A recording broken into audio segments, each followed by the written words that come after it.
आज की geopolitical situation को देखते हुए ये चीज तो साफ है कि आज के समय भारत और अमेरिका के बीच अंडरस्टैंडिंग भारत और रशिया के मुकाबले थोड़ी ज्यादा है और रशिया और भारत के बीच इंडो पैसिफिक और क्वाड को लेकर मतभेद लगातार बना हुआ है, जिसकी टाइमिंग काफी गलत है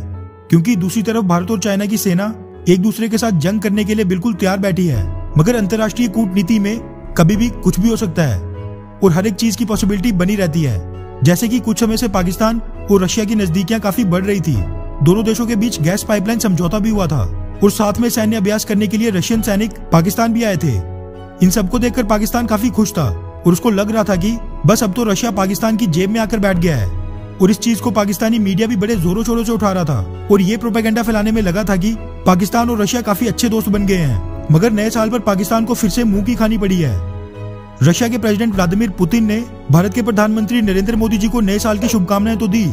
मगर ना पाकिस्तान और ना ही पाकिस्तान के प्रधानमंत्री इमरान खान को दी। और ये चीज साफ इस बात को क्लियर करती है कि आज के समय बेशक रशिया और भारत के बीच कुछ मसले हैं, मगर रशिया के लिए पाकिस्तान इतना भी मायने नहीं रखता कि वो उसके लिए भारत को ही नाराज कर दे। वहीं भारत और अमेरिका की बात करें तो फिलहाल आज के समय तो दोनों देश काफी ज्यादा करीब आ गए हैं, मगर कल क्या होगा वो किसी को नहीं पता क्योंकि अमेरिका ने कार्सा एक्ट के अंतर्गत रशिया से S-400 मिसाइल डिफेंस सिस्टम खरीदने पर जो कड़े प्रतिबंध टर्की पर लगाए हैं उनका खतरा भारत पर भी बढ़ गया है। दरअसल जी न्यूज और कुछ और मीडिया हाउसेस के हवाले से ये खबर सामने निकल कर आ रही है कि भारत द्वारा रशिया से S-400 मिसाइल डिफेंस सिस्टम खरीदने पर अमेरिका भारत से काफी नाराज है, जिसका खुलासा यूएस कांग्रेस की एक रिपोर्ट से हुआ है। इस रिपोर्ट के अनुसार अमेरिका टर्की की तरह भारत पर भी कड़े प्रतिबंध का ऐलान कर सकता है। CRS यानी कि कांग्रेशनल रिसर्च सर्विस ने यूएस कांग्रेस के लिए तैयार की गई अपनी रिपोर्ट में बोला है कि भारत अमेरिका के साथ टेक्नोलॉजी शेयरिंग और वेपन को प्रोडक्शन इनिशिएटिव्स के लिए तो बड़ा आतुर और उत्सुक रहता है, मगर भारत खुद अपनी डिफेंस ऑफसेट पॉलिसीज में जरूरी फेर बदलाव करके अपने डिफेंस सेक्टर में FDI लिमिट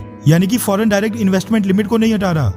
इसी के साथ इस रिपोर्ट में भारत की रशिया के साथ बाकी की हथियार डील्स पर भी कड़ी आपत्ति जताई गई है। कांग्रेशनल रिसर्च सर्विस यानी कि CRS एजेंसी एक इंडिपेंडेंट यानी कि स्वतंत्र जांच एजेंसी है जो कि यूएस कांग्रेस और उसके मेंबर्स के लिए रिपोर्ट तैयार करती है और फिर इन्हीं रिपोर्ट्स के आधार पर यूएस कांग्रेस अपने आखिरी फैसले करती है। इसीलिए कहा जा रहा है कि बेशक भारत ने S-400 मिसाइल डिफेंस सिस्टम की डील को लेकर अमेरिका को अपना स्टैंड क्लियर कर दिया है, मगर कार्सा एक्ट के अंतर्गत कड़े प्रतिबंध लगने का खतरा भारत पर आज भी मंडरा रहा है, जो कि रशिया से S-400 मिसाइल डिफेंस सिस्टम की डिलीवरी के समय सामने आ सकता है। और अगर ऐसा हुआ मतलब कि अगर अमेरिका ने टर्की की तरह भारत पर भी प्रतिबंध लगा दिए तो फिर भारत अमेरिका और रशिया दोनों देशों के बीच फंसकर रह जाएगा